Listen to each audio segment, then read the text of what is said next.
Assalamualaikum warahmatullahi wabarakatuh. Halo semuanya, kembali lagi dengan saya untuk pembahasan mata kuliah Sistem Basis Data. Pada pembahasan kali ini kita akan membahas tentang Entity Rational Diagram. Nah, sebenarnya materi ini sudah saya uploadkan juga pada pertemuan sebelumnya. Kemudian untuk kali ini juga saya tambahkan dengan beberapa pembahasan baru juga, tetap pada pembahasan IRD. Dan sebenarnya kalian bisa juga sambil membaca materi ini. Nah, di sini saya coba untuk bantu menjelaskan kembali materi yang sudah ada. Dan nantinya kalau misalnya kalian pada saat membaca materi saya, kemudian ada hal-hal yang tidak dimengerti terkait dengan materi yang saya berikan ini, kalian bisa tanyakan di grup diskusi pembahasan kita. Kemudian juga kalian bisa tanyakan pembahasan apapun yang kaitan dengan materi ini di video pembelajaran saya juga. Nah, seperti yang sudah saya jelaskan pada pertemuan sebelumnya, bahwa kita untuk melakukan proses perancangan dan melakukan desain dari sistem, bahwa pada saat melakukan desain sistem kita butuh model. Nah, model ini kita gunakan untuk bisa menggambarkan secara umum bagaimana nantinya sistem itu akan kita buat. Kemudian juga sistem tersebut membantu kita untuk memudahkan dalam proses implementasi pengkodingannya. IRD sendiri merupakan kependekan ya dari entitas relational diagram. Nah, entitas atau entity relational diagram ini jadi merupakan bagian yang memang tidak bisa kita pisahkan dari analisis ya. Jadi kalau kita membahas tentang perancangan, pasti sebelumnya sudah kita lakukan dalam proses analisis. Kalau misalnya kalian masih bingung terkait dengan mata pelajaran ini, pembahasan tentang IRD, bisa saya coba untuk kelompokkan dulu ya, bahwa IRD ini pembahasannya berkaitan dengan bagaimana kita merancang simbol, kemudian metode yang kita pakai nanti seperti apa. Nah, nanti ada beberapa contoh juga ya yang bisa kita pahami bersama. Nah, sebagai bentuk pemodelan IRD, ini nanti memang fungsinya di dalam simbol gambar ada keterkaitan antar tabel dalam database. Kemudian tentu nanti ditujukan untuk mempermudah kita mengerti tentang sistem yang dibangun. Nanti dalam prakteknya pemodelan basis data ini memang kurang lebih sama seperti penggambaran kita dalam flowchart yang menghubungkan satu komponen kepada komponen yang lainnya. Nah, di sini komponen yang saya masuk adalah entitas. IRD sendiri memang dirancang sebelum kita terapkan dalam bentuk aplikasi, sehingga kita tahu gambaran yang terkait dengan alur data di sini. Seperti biasa, nanti pada saat kita membuat IRD, itu sebenarnya memang berbarengan pada saat kita membuat data flow diagram. Jadi sebenarnya pada saat kita membangun IRD ini, itu berbarengan dengan kita membangun atau merancang DFD untuk pemrograman secara terstruktur. Nah, untuk contoh kasus yang lainnya memang kita bisa saja tidak memperincikan IRD dalam data flow diagram, tapi dalam bentuk pemrogramannya, khususnya untuk berorientasi pada objek. Nah, itu bisa kita gunakan UML. Oke. Nah, IRD ini sendiri, entitas satu dengan entitas yang lainnya itu akan memiliki relasi dan keterhubungan.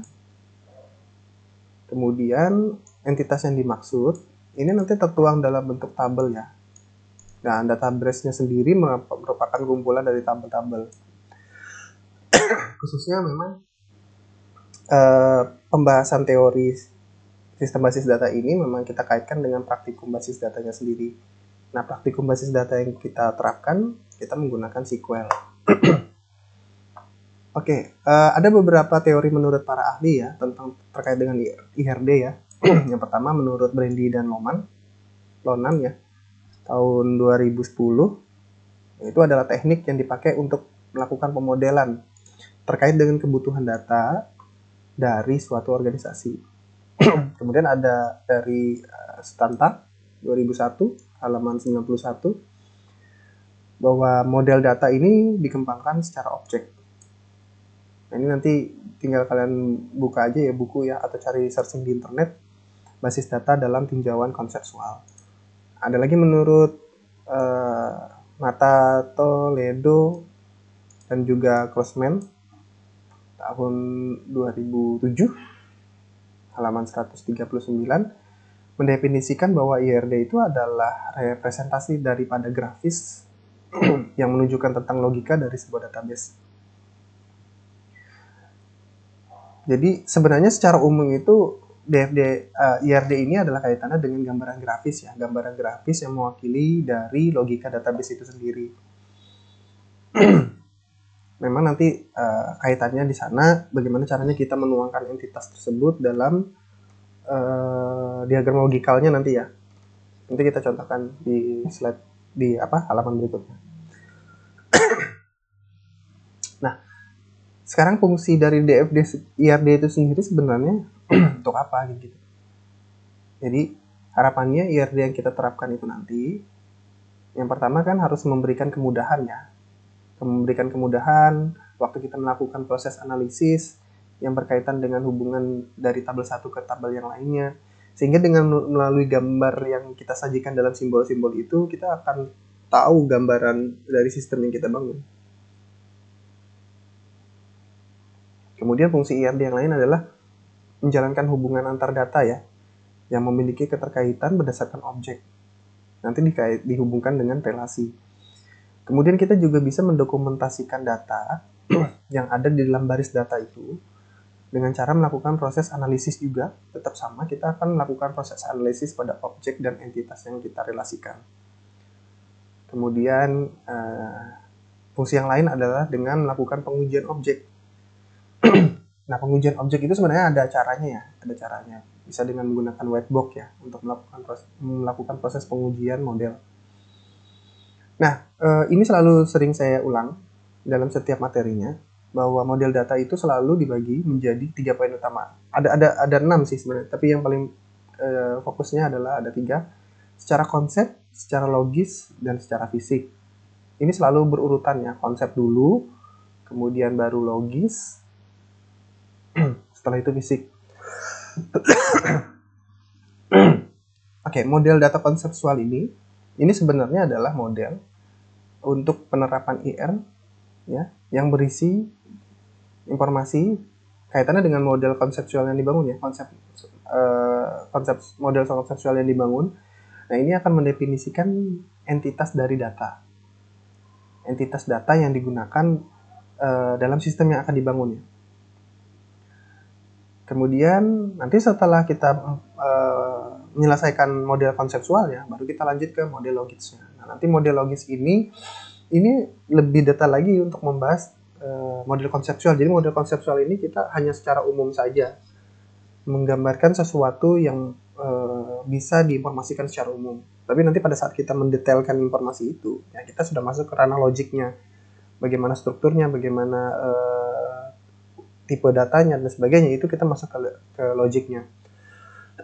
Nah, nanti pada saat kita menggunakan model fisik, nah ini kita akan mengembangkan dan mengimplementasikan ke dalam database. Tergantung database yang kita pakai ya. Kalau kita menggunakan SQL ya, jadi nanti implementasinya dituangkan dalam SQL. Simbolnya seperti ini kurang lebih. Ini juga sudah pernah saya sampaikan juga. Ada simbol entitas, ada entitas lemah, ada relasi diidentifikasikan lagi, ada atribut kunci. Ya. Atribut kunci dan atribut biasa nanti akan ada perbedaannya. Ada atribut yang bisa memiliki nilai lebih, nilai ganda ya. Ada atribut komposit dan lain sebagainya. Oke. Suatu Suatu IRD itu memang dibangun menggunakan komponen dan notasi dari simbol. Jadi masing-masing komponen atau notasi itu bisa digambarkan dengan menggunakan simbol tertentu. Kalau persegi panjang, ini adalah entitas ya, mewakili dari entitas. Terus belah ketupat, relasi. Ya. Kemudian ada lingkaran sebagai atribut dan ada garis sebagai penghubung. Oke. Oke, entitas seperti yang sudah saya sampaikan sebelumnya, ini merupakan objek. Jadi memang merupakan objek nyata dari eksistensi suatu benda ya, suatu wujud tertentu dan lain sebagainya. Dan objek itu pada dasarnya ada macam-macam ya. Nah, cuma kalau kita fokuskan di sini ada objek kuat dan ada objek lemah. Jadi objek kuat ini adalah objek yang tidak memiliki ketergantungan terhadap entitas lain. Jadi sifatnya mutlak dan memiliki sifat primary key biasanya. Jadi sifatnya dia tidak ketergantungan terhadap entitas lainnya. Nah, ada entitas lemah. Jadi entitas lemah ini keberadaannya itu bergantung dari entitas utamanya. Jadi kalau entitas utamanya nggak ada, maka entitas ini itu tidak akan ada. Oke, kemudian atribut. Nah, atribut seperti ini ya dicontohkan ya. Atribut juga merupakan bagian dari entitas. Contoh dari entitas pelanggan memiliki nama. Ini atributnya nama, kode pelanggan, telepon dan sebagainya. Contohnya kurang lebih seperti ini. Kalian bisa lihat di sini ada satu entitas, ya, ada satu entitas dengan beberapa atribut. Kalau ini atribut multi value ya. Atribut multi value ini ada beberapa nilai lagi di dalamnya, yaitu nilai jalan, kota, dan kode pos. Nah, kalau kita lihat gambar di atas, ini sebenarnya ada 1, 2, 3, 4, 5, 7 ya, 7. Jadi sebenarnya ada 7 atribut yang memiliki keterangannya masing-masing. Jadi atribut digambarkan sebagai eclipse, kemudian nama dari atribut itu dituliskan di dalam eclipse-nya, di dalam elips. Nama dari atribut adalah kata tunggal, jadi nama atribut itu tidak boleh misalnya nama, koma, kelas dalam satu atribut. Jadi nama harus nama saja dalam satu atribut.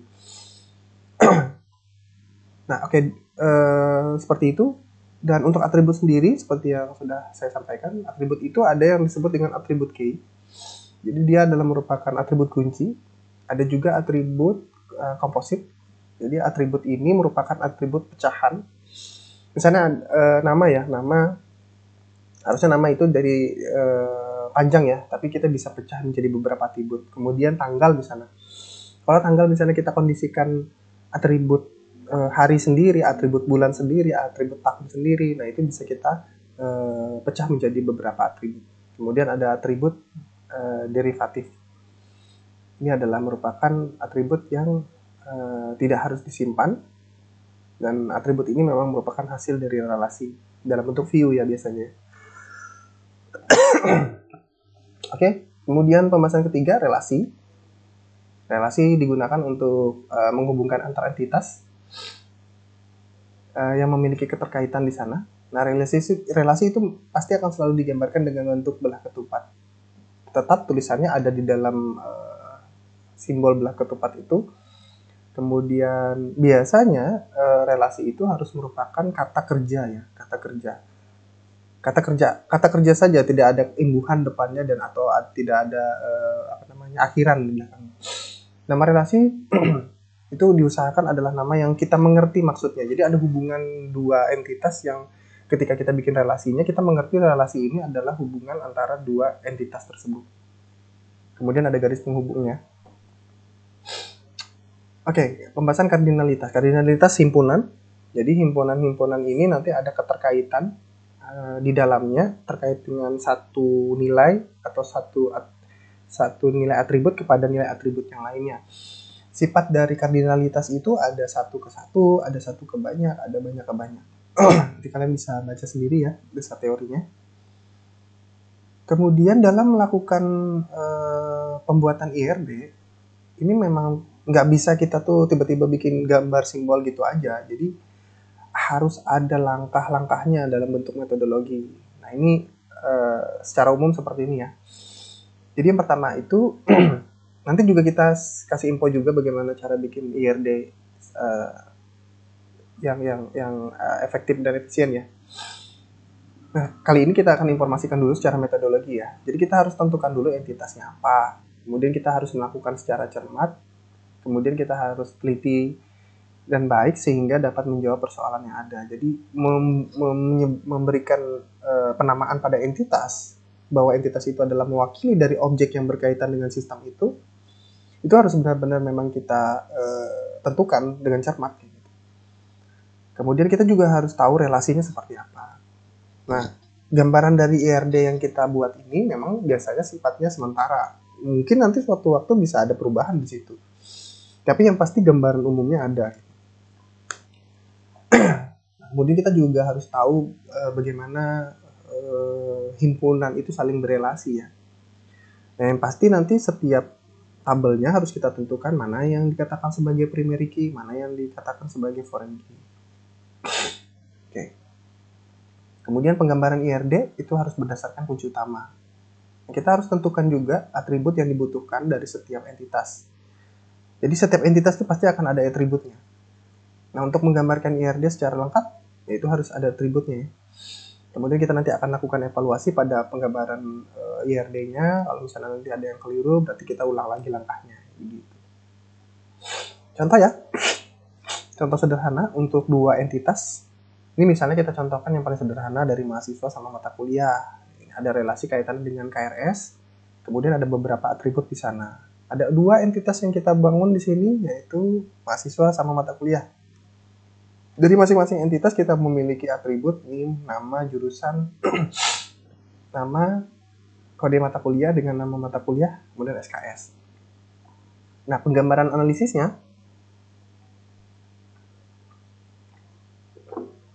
dalam setiap prosesnya nanti hubungannya seperti ini ya. Jadi mahasiswa yang ingin mengambil mata kuliah itu memang harus memiliki atribut yang dapat kita proses kayak gitu. Jadi atribut dari mata kuliah ini atribut dari mata kuliah ini nanti bertergantungan terhadap atribut yang ada di mahasiswa, sehingga itu nanti kita kumpulkan di relasi di KRS-nya.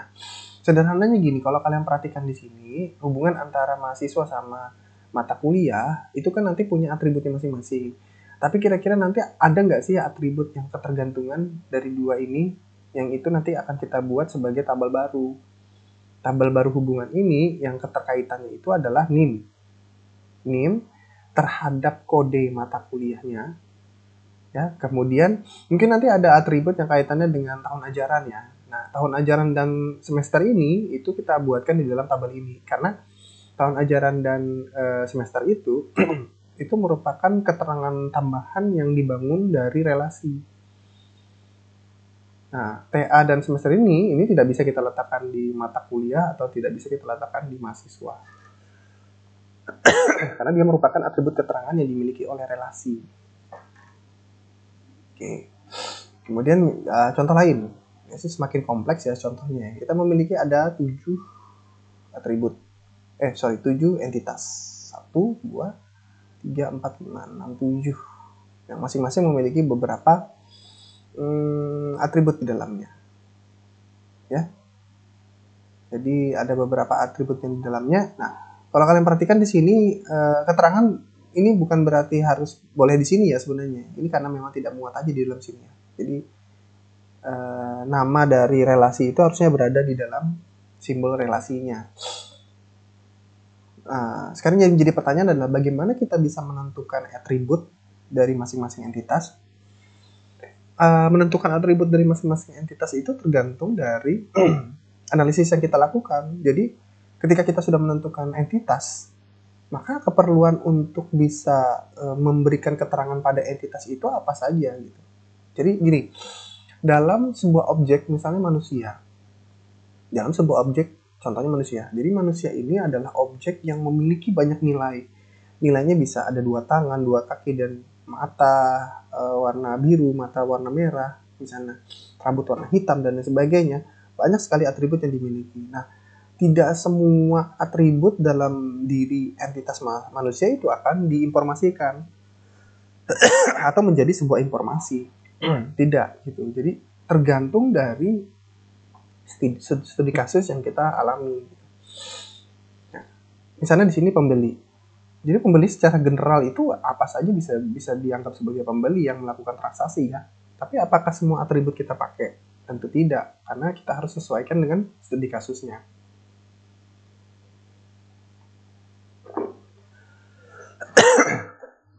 Kemudian di sini dicontohkan juga ada IRD perpustakaan. Ada buku, ada anggota, ada denda.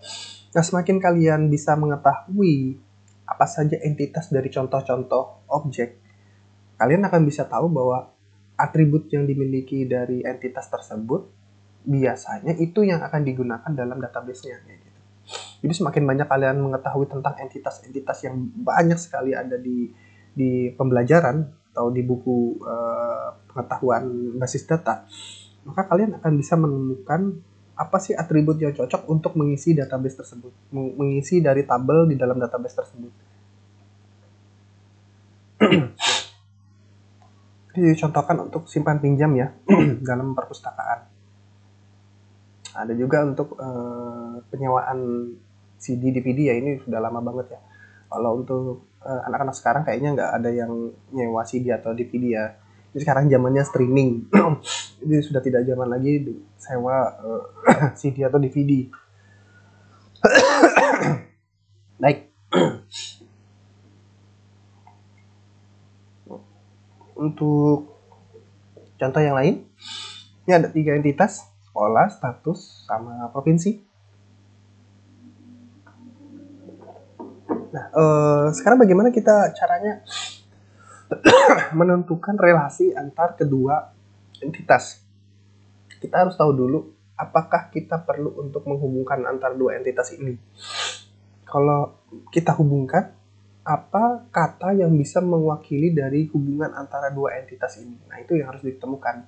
Misalnya begini, salah satu entitas misalnya entitas manusia. Entitas yang lainnya adalah kendaraan. Nah, apa yang bisa menghubungkan antara informasi data kendaraan dengan data manusia? Oh, berarti manusia ini mengendarai kendaraan. Berarti nanti ada satu relasi yang disebut dengan mengendarai. Seperti itu. Jadi kita harus tahu dulu kira-kira apa kata kerja yang menghubungkan antara dua objek ini. Seperti yang tadi disampaikan ya. Jadi apa kata kunci dari relasi yang bisa kita kaitkan dengan kata kerja untuk bisa menghubungkan antara entitas yang keterkaitan ini. Seperti itu. Oke. Kemudian kita masuk ke slide selanjutnya ya. Slide selanjutnya. Oke. Baik.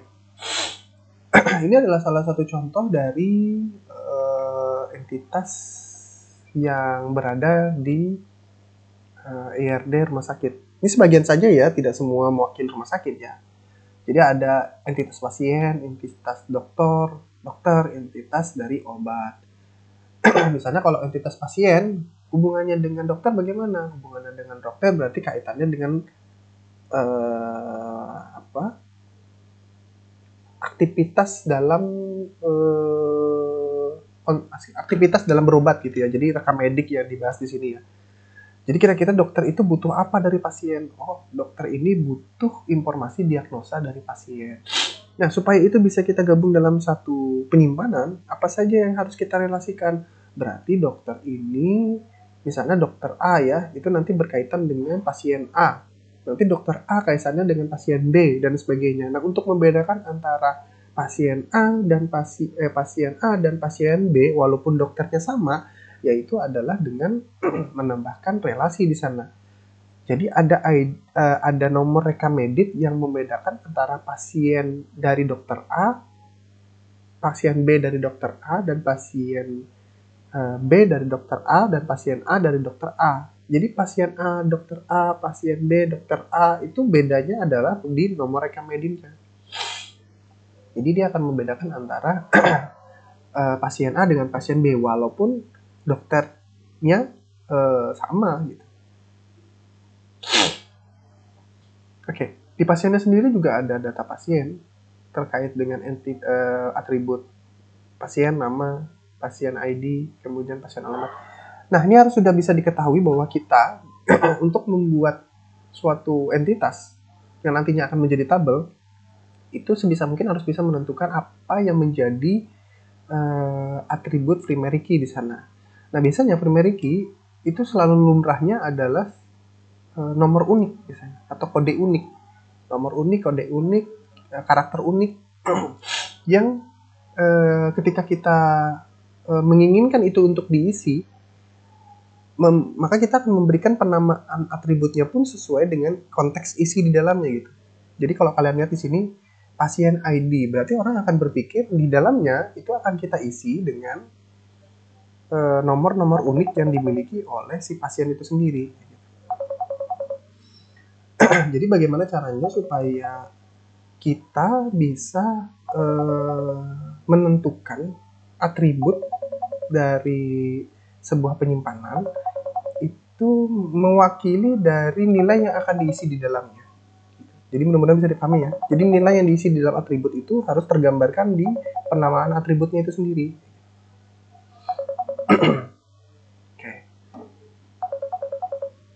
Nah, IRD dari rumah sakit juga memiliki kemiripan dengan IRD di perpustakaan atau di klinik. Jadi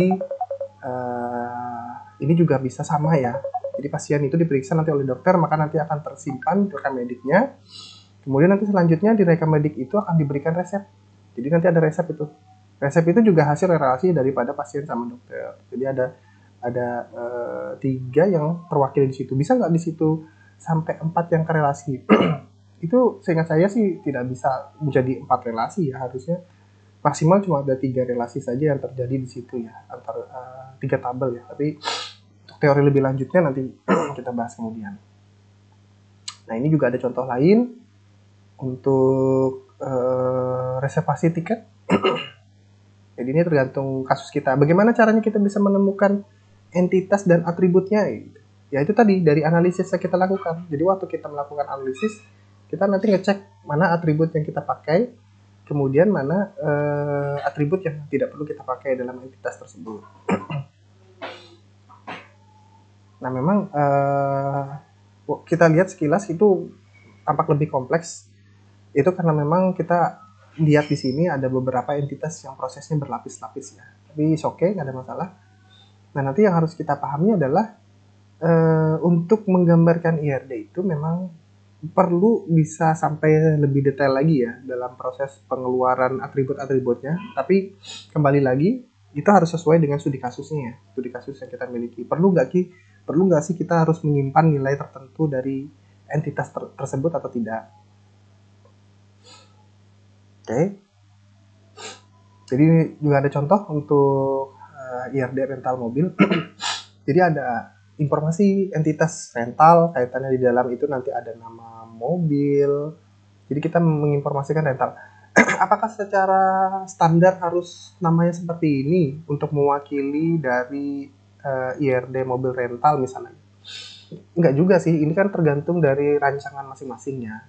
Yang penting kita memberikan penamaan itu bisa dimengerti oleh orang lain kayak gitu. Kalau misalnya mau di sini sewa, bisa aja, tapi kalau sewa kan banyak tuh. Sewa apa kah? Misalnya sewa rumah, sewa dan sebagainya. Oh, berarti sewa mobil misalnya seperti itu. Oh, berarti sewa kendaraan misalnya seperti itu. Tapi karena dirasa sewa kendaraan itu panjang, maka kata rental itu bisa lebih mewakili. Bisa saja seperti itu, tapi kan bisa saja orang tidak mengerti rental itu maksudnya apa gitu. Pelanggan di sana. Apakah kita bisa menggunakan kata lain selain kata pelanggan? Bisa aja.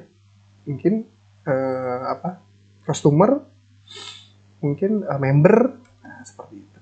Yang penting keterangan yang kita berikan dalam atribut atau dalam entitas atau dalam relasi itu memang benar-benar bisa mudah dipahami dan dimengerti maksud dari kegunaannya. Jadi dia punya maksud dan kegunaan seperti apa, nah yang penting itu bisa diwakili. Oke. Kemudian juga ada contoh dari IRD toko online. Jadi kalian nanti perhatikan aja atribut-atributnya, kemudian entitasnya, kemudian atribut yang menyertainya. Kurang lebih nanti pada saat kalian merancang database yang memiliki kesamaan nama dari atribut tersebut, kalian bisa mengimplementasikan referensi yang sama, referensi yang serupa. Yang penting yang penting dipahami aja dulu, atau diperkaya aja dulu, diperbanyak aja dulu untuk melihat entitas apa, kemudian bagaimana atribut yang disertainya di dalamnya. Oke. Contoh ada atribut minimarket, jadi ada atribut karyawan, supplier, member, dan sebagainya. Nah, di dalamnya konteksnya dalam porsi menjual. Terus nanti kalau kita merancang, boleh nggak kita tuh memodifikasi atau mengkolaborasi dari contoh-contoh entitas yang ada? Sebenarnya boleh aja sih. Jadi ketika kita punya satu rancangan tertentu, kemudian kita mengadopsi dari IRD yang ada, kemudian kita akan mengkolaborasikan itu semua dalam IRD kita, ya itu sah-sah aja, bisa aja gitu. Tapi yang penting itu pastinya gini, seperti yang saya bilang tadi, pelajari dulu semua atribut yang ada, semua entitas yang ada. Di entitas itu misalnya entitas mahasiswa itu biasanya atributnya apa aja sih gitu. Pelajari aja dulu semuanya. Kemudian setelah itu seperti yang saya bilang tadi, bahwa untuk bisa merancang IRD yang kita miliki, walaupun kita memiliki beberapa banyak referensi dari IRD yang ada, contoh-contoh yang ada, tetap kita harus studi kasus sesuai dengan yang kita miliki. Jadi studi kasus itu benar-benar kita analisis dan disesuaikan dengan implementasi dari sistem yang dibangun kayak gitu. Jadi harus benar-benar lihat studi kasus kita tuh apa saja sih kebutuhannya. Nah, itu yang harus disesuaikan gitu. Jadi jangan asal nempel aja terus ternyata ini nggak ada fungsinya di sistem kita. Nah, itu bahaya kalau kayak gitu. Kalau kita memodifikasi tapi sesuai dengan apa yang ada di studi kasus kita, nah, itu malah jadi lebih baik, efektif untuk dipakai kayak gitu. Jadi jangan kita ngadopsi dari punya orang terus kita nggak tahu bahwa di sistem kita tidak butuh itu. Nah, itu jangan sampai terjadi kayak gitu. Oke. Di materi saya juga ada pembahasan tentang IRD, secara singkat IRD. Kaitannya dengan kardinalitas, contoh kardinalitas dari one to one, kemudian one to many. Kita bisa menentukan one to many itu dari mana kayak gitu. Ini untuk memberikan simbol bahwa secara sederhana, kalau misalnya kita punya satu data yang hanya punya relasi dengan satu data saja, nah itu kita bisa asumsikan bahwa itu adalah 1 ke 1. Misalnya A, dia hanya berelasi ke A di himpunan B saja, dan A di himpunan A tidak berelasi ke himpunan yang lain di himpunan B ya. Jadi A di himpunan A dia hanya berelasi ke 1 di himpunan B, dan A di himpunan A tidak dia berelasi dengan nilai yang lain yang ada di himpunan B, hanya satu saja gitu. Nah, itu bisa kita asumsikan bahwa itu adalah data untuk IRD 1 ke 1. Nah, kalau 1 ke banyak atau banyak ke 1, sebenarnya 1 ke banyak ke 1 itu sama aja. Cara gampangnya adalah ketika kita punya satu nilai, ternyata nilai ini bisa dipakai oleh nilai yang lainnya nih. Dia satu nilai ini di kelompok entitas ini, ternyata dia bisa dipakai di berbagai macam nilai di entitas yang lain. Nah, itu sudah kita anggap sebagai contoh one to many, many to one, seperti itu. Tapi kalau ternyata kompleks bagaimana? Misalnya satu di sini dia bisa kemana-mana. Data ini diperlukan untuk data 1, data 2, data 3 dan sebagainya. Begitu juga satu di sini. Satu yang di sini ternyata dia juga dimiliki oleh nilai dari komponen yang lain kayak gitu. Maka itu sudah bisa dipastikan bahwa sifatnya adalah many to many. Gitu. Nah, untuk langkah membuat IRD, gampangnya seperti ini deh. Untuk IRD itu kita harus tentukan dulu entitasnya. Jadi kita tentukan dulu entitas yang diperlukan itu apa. Kemudian kita tentukan dulu bagaimana relasinya. Baru setelah itu kita bangun atributnya. Nah, setelah kita tentukan atributnya, kita pilih tuh mana yang kita tentukan menjadi primary key-nya. Jadi mana yang menjadi primary key harus kita tentukan. Kemudian baru kita akan tentukan logical record-nya. Karena nanti pada saat kita membuat relasi antara kedua ini, kita harus tahu bahwa di tabel yang kita gunakan sebagai primary key itu akan menjadi nilai dari foreign key-nya. Nah, ini juga sempat saya singgung di praktikum juga, silakan dibuka video pembelajaran saya untuk yang praktikum. Jadi primary key yang ada di tabel lain ketika itu diterapkan di tabel ketergantungannya, maka dia akan menjadi foreign key di tabel itu. Nah, itu dibahas di logical record strukturernya. Ya, jadi model logikanya akan dibahas di situ. Oke. Untuk pembahasan IRD seperti itu, di fungsinya, kemudian tujuannya, terus bagaimana metodenya tadi ya, metodologi dari IRD tadi ya. Terus hubungan dari himpunan-himpunan tersebut seperti apa, dan sebagainya. Terus kita menggambarnya bagaimana? Apakah kita bisa menggambar pakai Word saja? Ya sebenarnya sah-sah aja kita gambar pakai Word ya. Jadi kita bikin simbol-simbolnya. Dan di Word pun sudah ada simbol-simbol itu. Kita tinggal implementasikan saja. Ambil di shape, kemudian lihat di situ ada diagram untuk simbol-simbol dari gambar. Simbol-simbol yang mewakili dari IRD ini sendiri. Tapi kalau secara spesifik sebenarnya kalian bisa lihat di Microsoft Visio. Kemudian ada ini di Linux, ada juga aplikasi ClickChart, Rational Rose, ada juga banyak yang lain ya, ada IRD secara online. Kalau kalian mau buat secara online juga banyak. Jadi kalian bisa banyak dapatkan dari internet, situs apapun. Nah, cari yang gratis ya, kalau misalnya kalian tidak mampu untuk bayar. Kayak Visio ini kan berbayar. Jadi kalau kalian tidak sanggup berbayar, cari yang gratisan aja. Baik, demikian untuk materi pembahasan IRD. Kalau ada yang ditanyakan, seperti yang saya sampaikan di awal, kalau ada yang mau ditanyakan, silakan nanti tanyakan di grup diskusi atau di kolom komentar pada video pembelajaran ini. Dan lebih kurangnya saya mohon maaf kalau ada salah materi atau salah ucap atau salah penyampaian. Saya akhiri. Kita akan jumpa lagi pada materi selanjutnya. Terima kasih.